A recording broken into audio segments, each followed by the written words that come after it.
நான் இந்த முகலாய ராஜ்யத்தின் வேகமாக இருந்து இந்த முடிவை நான் எடுத்தேன். ஷெஹன்ஷாவின் மனைவியாக இருப்பதால் இந்த முடிவை எடுத்தேன். ஒரு ராஜபுத்திரியின் கடமையை தான் நான் செய்தேன். நீங்கள் பலவீனமாக கூடாது என்பதற்காகத்தான் அவ்வாறு செய்தேன். தங்கள் சகோதரியோடு நீங்கள் போரிட விரும்பவில்லை ஷெஹன்ஷா. அந்த சூழ்நிலையில் நான் கர்ப்பமாக இருக்கிறேன் என்பதை உங்களிடம் கூறியிருந்தால் நீங்கள் நிச்சயம் போரிட மறுத்திருப்பீர்கள் ஷெஹன்ஷா. நான் ஒரு ராஜபுத்திர ஸ்திரீயாவேன். ஒரு ராஜபுத்திர ஸ்திரீ கணவனுக்கு பலமாக இருப்பாளே தவிர பலவீனமாக இருக்க மாட்டாள். எங்கள் வம்சத்தில் பெண்கள் போருக்கு செல்லும் தங்கள் கணவருக்கு தன்னுடைய ரத்தத்தை திலகமாக இட்டு அவர்களை வலிமைப்படுத்துவார்கள். அதற்கு பதிலாக கண்ணீர் சிந்தி பலவீனப்படுத்த மாட்டார்கள். எங்களுக்கு என்றும் எங்கள் கடமைதான் முக்கியமாக இருந்தது, இனிமேலும் இருக்கும். அதனால் தான் இந்த விஷயத்தை உங்களிடமிருந்து நான் மறைத்தேன். தன்னுடையவர்களுக்காக தன் உயிரையை தியாகம் செய்யும் மாவீரனாக தான் என் குழந்தை இருக்க வேண்டும் என்று நினைத்தேன். தன் உயிரை காப்பாற்றிக் கொள்ள ஓடி ஒளியும் ஒரு கோழையை நான் பெற்றெடுக்க விரும்பவில்லை. கர்ப்பத்திலேயே என்னுடைய குழந்தை பல முக்கிய விஷயங்களை கற்றுக்கொண்டதில் எனக்கு மகிழ்ச்சியே. என்னுடைய வயிற்றில் இருக்கும் பொழுதே தன்னுடைய கடமையையும் வீரத்தையும் தன்னவர்களுக்காக தன் உயிரை தியாகம் செய்யவும் கற்றுக்கொண்டது.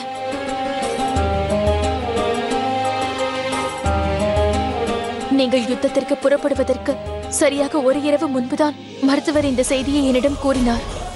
தன்னுடைய நாட்டையும் தன் நாட்டு மக்களையும் காக்க புறப்பட்டுக் கொண்டிருக்கும் ஒரு ஷெஹன்ஷாவிடம் நான் எவ்வாறு இந்த செய்தியை கூறி அவரின் ஆக்ரோஷத்தை குறைப்பது? யுத்தம் முடிந்த பிறகு இந்த செய்தியை கூறலாம் என்றுதான் நினைத்தேன். ஆனால் அதற்கான சரியான சூழலோ சரியான நேரமோ எனக்கு கிடைக்கவில்லை. என்னை அவ்வளவு பலவீனமானவன் என்று நினைத்தீர்களா தாங்கள்? இந்த செய்தியை கேட்ட பிறகு உணர்ச்சி வசப்பட்டு நான் போருக்கு செல்ல மாட்டேன் என்று நினைத்தீர்களா? என் மீது அவ்வளவு நம்பிக்கை கூட இல்லையா உங்களுக்கு? தங்கள் மீது முழு நம்பிக்கை இருக்கிறது ஷெஹன்ஷா. ஆனால் இந்த செய்தியை கூறினால் நீங்கள் உங்கள் கடமையிலிருந்து தவறி விடுவீர்கள் என்றுதான் நான் இதை மறைத்து விட்டேன். உண்மை என்னவென்றால் இந்த நற்செய்தியை உங்களிடம் கூற வேண்டும் என்ற ஆசைதான் என்னுடைய சக்தியை இரட்டிப்பாக்கியது ஷெஹன்ஷா. தர்பாரில் சிம்மாசனத்திற்கு முன்பு தங்களிடம் இந்த செய்தியை நான் கூற நினைத்தேன். அதற்கான சூழ்நிலை எப்போதுதான் அமைந்தது. நான் உங்களிடம் கூறுவதற்காக புறப்பட்டு வந்து கொண்டிருந்தேன்.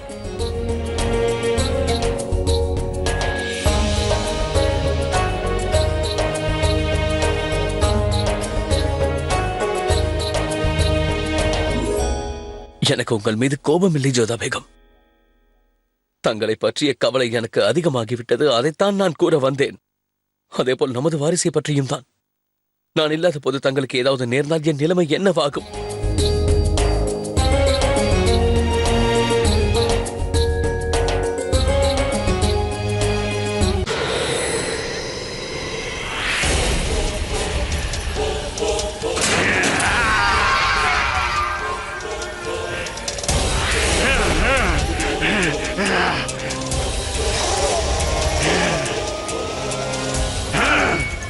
அமைதி. சற்று அமைதியாக இரு. மரியாதையாக நடந்து கொள். நீ வேட்டையாடுவதற்கான சமயம் நெருங்கி விட்டது. வெளியே வா ஹைபர், வெளியே வா. வெளியே வா.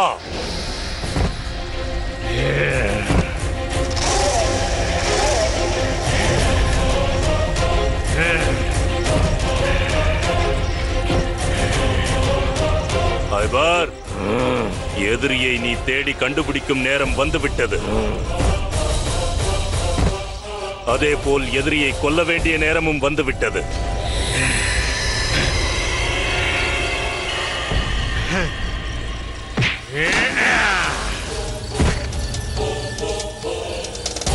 சற்று நில்.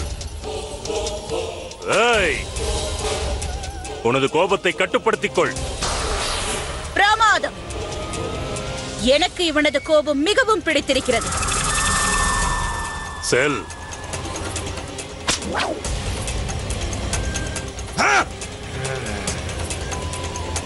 அமைதியாக இரு. சத்தம் வரக்கூடாது. மிகவும் அற்புதம். இவனை சிறந்த விலங்காக மாற்றிவிட்டாய். உன் கட்டளைகளை நன்றாக பின்பற்றுகிறான். பேகம் சாய்பா, அனுமதிக்கிறீர்களா? அனுமதிக்கிறேன். வீரர்களே, எடுத்து வாருங்கள்.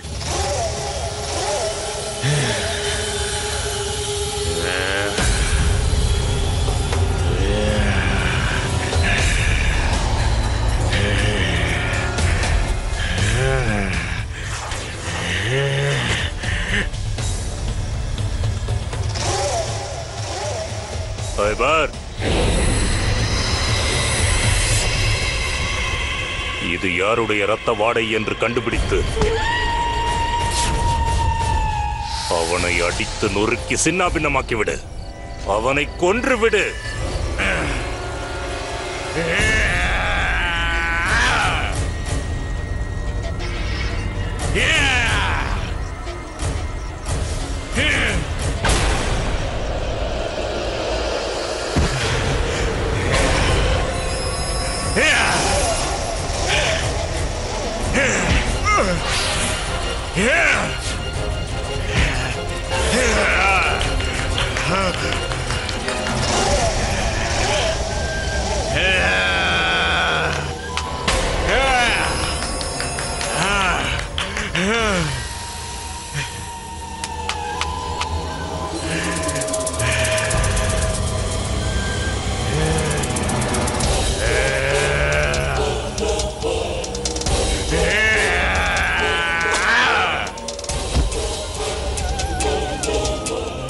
அமைதி, அமைதி.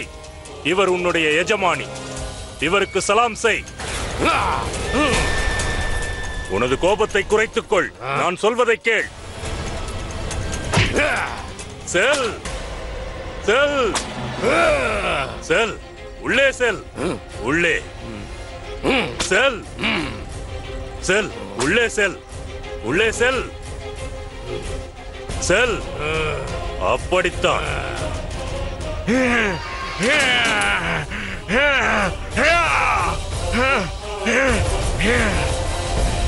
நல்ல பயிற்சி அளித்திருக்கிறாய்.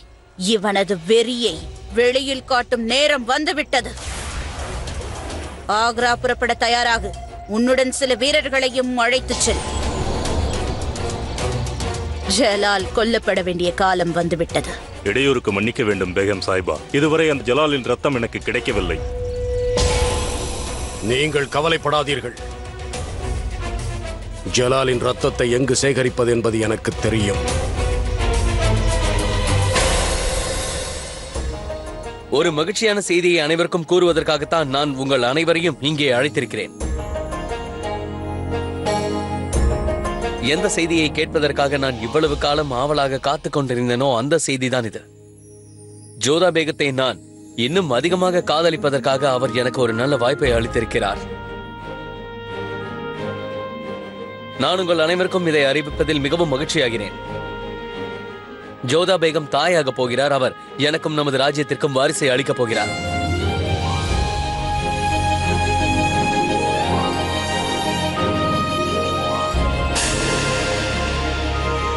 யாக்குதா, உனக்கு கோடி கோடி நன்றிகள்.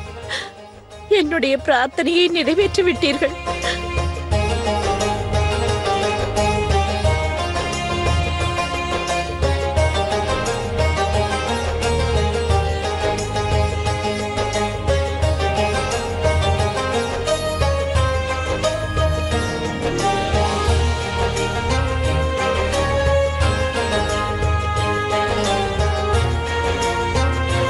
உங்களை நினைத்தால் எனக்கு பெருமையாக இருக்கிறது.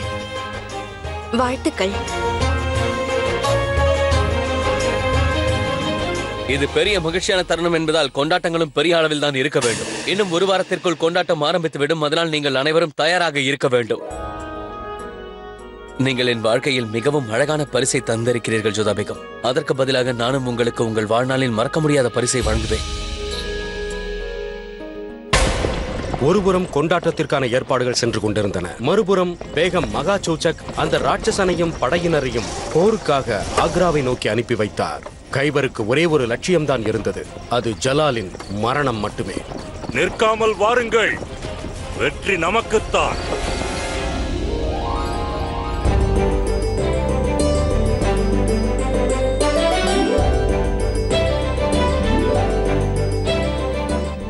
இது நடக்க கூடாது. இந்த மோசமான கனவு நிஜமாக கூடாது. ஒரு ராஜபுத்திரி இந்த முகலாய சாம்ராஜ்யத்திற்கு ராஜமாதா ஆவதா? கூடாது, கண்டிப்பாக கூடாது.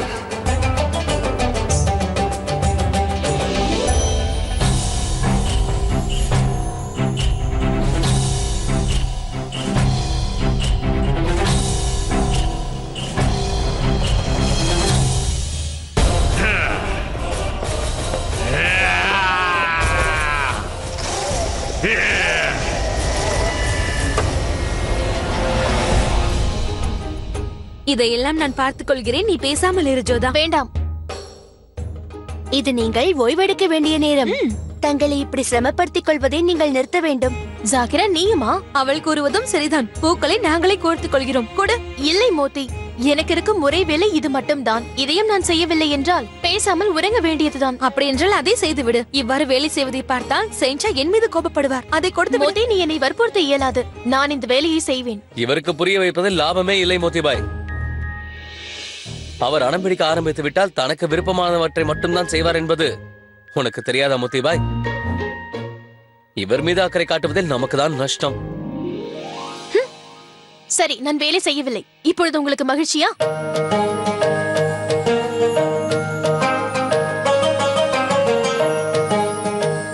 சரி சரி, கோபப்படாதீர்கள்.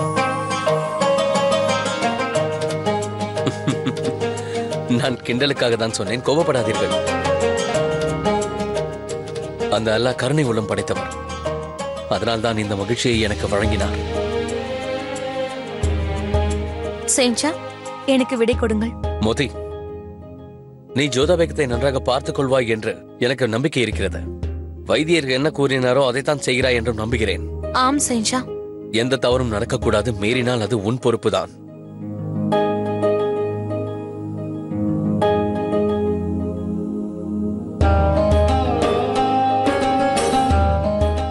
எவ்வாறு இருக்கிறாய் ஜோதா? வாருங்கள் அத்தை. வணக்கம்.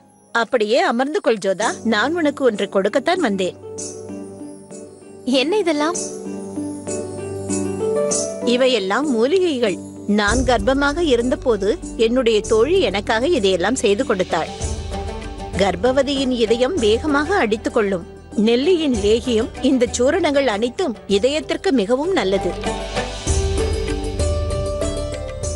எங்களுடைய விசேஷ பேகத்திற்கு இந்த பரிசுகள் அனைத்தும் போதாதுதான். ஆனால் அளிக்கப்படும் பரிசினை விட அந்த பரிசை அளிக்கும் மனதின் ஒப்பற்ற எண்ணத்தை உன்னிடம்தான் நான் கற்றுக்கொண்டேன். மிக்க நன்றி அத்தை.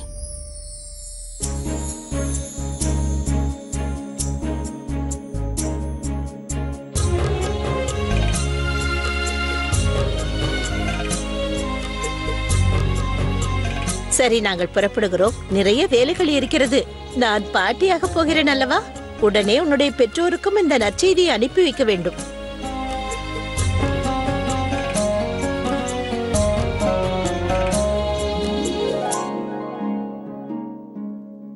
எப்படி இதை சாதிக்கிறீர்கள் ஜோதா பேகம்? எதை கேட்கிறீர்கள்? இவ்வளவு பிடிவாதக்காரியாக இருந்தும் அனைவரின் உள்ளங்களையும் எப்படி உங்களால் மட்டும் வெல்ல முடிகிறது?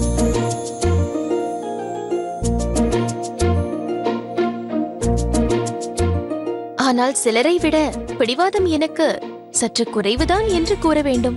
என்ன கூற வருகிறீர்கள்? அதாவது நீங்கள் என்னை விட அதிக பிடிவாதக்காரர். பெற்றோர்களே இப்படி இருக்கும்போது பிறக்கப் போகும் பிள்ளை எப்படி இருப்பான் என்பதை தான் நான் இப்போது யோசித்துக் கொண்டிருக்கிறேன். தாய் நல்லவளாக இருந்தால் குழந்தையும் அப்படித்தான் இருக்கும். என் குழந்தை என்னை போல்தான் இருக்கும். நானும் அதைதான் விரும்புகிறேன் ஜோதா பேகம். பெண்ணாக இருந்தால் உங்களைப் போல் அழகும் நல்ல மனமும் படைத்திருக்க வேண்டும். அதே போல் துணிச்சலாகவும் இருக்க வேண்டும். ஆண் பிள்ளையாக இருந்தால் உங்களை போன்ற ஒரு பெரிய ஷேன்ஷாவாகவும் மா வீரனாகவும் இருக்க வேண்டும்.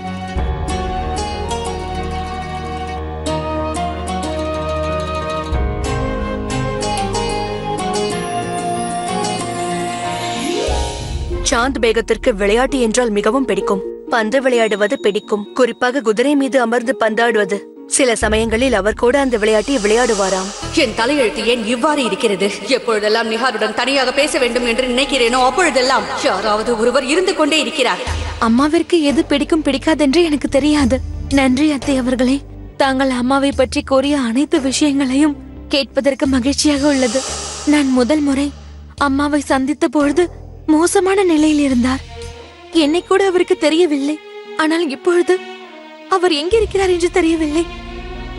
இப்பொழுது எங்கே இருக்கிறார்? எப்படி இருக்கிறார்? உயிரோடு இருக்கிறாரா?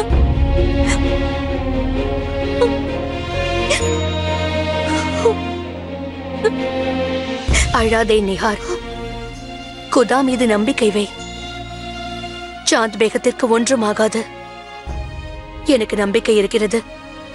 கூடிய விரைவில் ஷெயின்ஷா அவரை கண்டுபிடித்து விடுவார். பயப்படாதே நிஹார். இவ்வாறு நடப்பதை நான் விரும்பவில்லை. ஜலால் சாந்த் பேகமை கண்டுபிடித்து விடவே கூடாது. ஒருவேளை ஜலாலிடம் நிஹார் என்னை பற்றி ஏதாவது கூறிவிட்டால், யா குதா, ஒரே கணத்தில் என் கதை முடிந்து விடுமே. நான் நிஹாரிடம் எப்படியாவது பேசியே ஆக வேண்டும். ஆதாப். ஹுசூர், ஷெஹன்ஷா அவர்கள் தங்களை தர்பாருக்கு வரும்படி அழைத்திருக்கிறார். நான் நிச்சயம் வருகிறேன். கண்டிப்பாக இது சாந்த் பேகத்தை பற்றிய விஷயமாகத்தான் இருக்கக்கூடும். ஒருவேளை நிஹார் என்னை பற்றி பேச்சை எடுத்து விட்டால், அதாவது அவருக்கு நான் தான் உதவினேன் என்று கூறிவிட்டால், என் நிலைமை என்ன ஆகும்? நாம் ஆக்ராவை நெருங்கிவிட்டோம். நம் இலக்கு வெகு தூரத்தில் இல்லை. இனி என்னால் காத்திருக்க இயலாது. இதுதான் சரியான சமயம். நீ தயாரா? தயார் ஹுசூர். ஹைபர் தனது முழு பலத்துடன் தயாராக உள்ளான். ஜலாலின் சிறிது ரத்தம்தான் இப்பொழுது தேவைப்படுகிறது. ஒரு முறை ஹைபர் அதை வாசனை பிடித்து விட்டால், அதன் பிறகு நிச்சயம் அந்த ஜலாலை அவன் கொல்லாமல் விடமாட்டான். உனது வேலை முடிந்தது.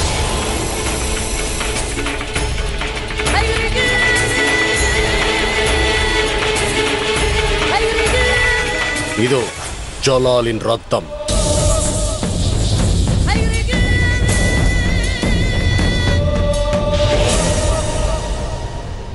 மிகவும் பிரமாதம்.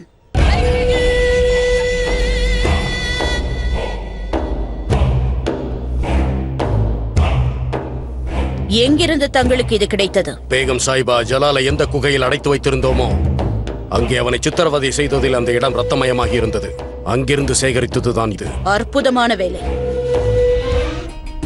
நிகாரக்கா, என்னை நம்புங்கள். நான் சாந்த் பேகம் அவர்களை விரைவிலேயே தேடி கண்டுபிடிப்பேன். அதை பற்றிய சிறு தகவல்களும் எனக்கு மிக முக்கியமானவை.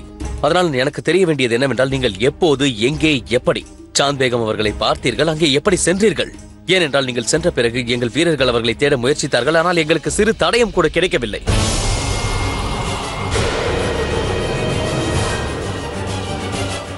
உங்களுக்கும் ஜோதா பேகத்திற்கும் திருமணமான நாளை கொண்டாடி கொண்டிருந்தீர்கள்.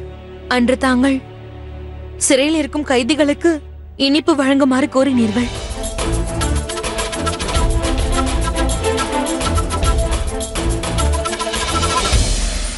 நான் யாருக்கும் தெரியாமல் அந்த வண்டியில் மறைந்து கொண்டு என் தாய் இருக்கும் இடத்திற்கு சென்றேன். அவரை சந்தித்த பிறகு உங்கள் மீது அதிகமான கோபம் வந்தது. ஏனென்றால் நிறைய கஷ்டங்களை அனுபவித்துக் கொண்டு என் அம்மா பித்து பிடித்தவர் போல் அமர்ந்து கொண்டிருந்தார். அவருக்கு என்னை கூட அடையாளம் கண்டு கொள்ள முடியவில்லை. தைரியமாக இருங்களக்கா. விரைவிலேயே நமது தாயாரை கண்டுபிடிப்பேன் என்று நான் வாக்களிக்கின்றேன். அதே போல் இச்செயலை செய்த அந்த நபருக்கு கடுமையான தண்டனை விதிப்பேன். நமது தாயாரை அழைத்து வைத்திருப்பது நான் தான் என்று தங்களிடம் கூறியது யார் என்பதை முதலில் கூறுங்கள்.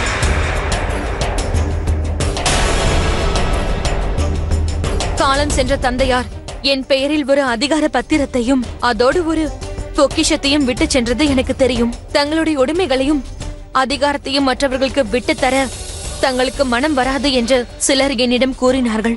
இந்த பொய்யை உங்களிடம் யார் கூறினார்கள்? தங்களுக்கு நெருங்கிய ஒரு முக்கியமானவர் இதை என்னிடம் கூறினார். நமது தாயார் சாந்த் பேகம் அவர்களை நான் தான் அடைத்து வைத்திருந்தேன் என்ற பொய்யை உங்களிடம் கூறியது யார் என்று கூறுங்கள். யாக்குதா, நான் எதை நினைத்து பயந்தேனோ அத்தருணம் இப்போது வந்து விட்டது. மகாமங்காதான்.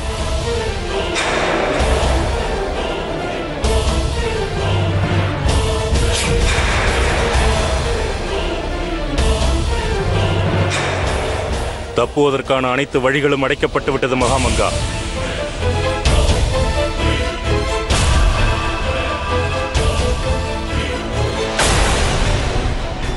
நான் மட்டும்தான் உங்களை தாயார் என்று நினைத்து வந்தேன். நிறைய அன்பு வைத்திருந்தேன், அதிகாரத்தையும் அளித்தேன். ஆனால் அப்படி இருந்தும் ஒவ்வொரு முறையும் நீங்கள் என்னை புண்படுத்திக் கொண்டிருக்கிறீர்கள். நான் பாதிக்கப்பட வேண்டும் என்பதற்காக கான் பாபாவை தாங்கள் விட்டு வைக்கவில்லை. பலமுறை ஜோதா பேகத்தையும் துன்புறுத்தியுள்ளீர்கள். ஆனால் இம்முறை முகலாய குடும்பத்திற்குள்ளேயே விரிசலை ஏற்படுத்தியுள்ளீர்கள். இம்முறை நீங்கள் செய்த தவறிற்கு மரண தண்டனை கூட உங்களுக்கு பத்தாது. அக்கா அவர்களே, இந்த நம்பிக்கை துரோகியை கைது செய்து உடனேயே பாதாள சிறையில் கொண்டு அடையுங்கள். இல்லை, கருணை காட்டுங்கள். ஷெஹன்ஷா என் மீது கருணை காட்டுங்கள். கருணை காட்டும்படி பிச்சை கேட்கிறேன். நான் உங்களுக்கு வளர்ப்பு தாய் என்பது உண்மைதான். இருப்பினும் என் பெற்ற மகனை விட நான் உங்கள் மீதுதான் உயிரையே வைத்திருந்தேன் ஷெஹன்ஷா. ஆனால் அதற்கு பதிலாக தாங்கள் என்னை ரத்த கண்ணீர் சிந்த வைத்து விட்டீர்கள். உங்களை போய் என் தாயார் என்று நினைத்தேனே, எனக்கு வருத்தமாக இருக்கிறது. தாயே, இந்த கருணையே இல்லாதவனிடமா தாங்கள் மன்னிப்பு கேட்கிறீர்கள்? இன்று நான் இவன் தலையை வெட்டி விடுகிறேன்.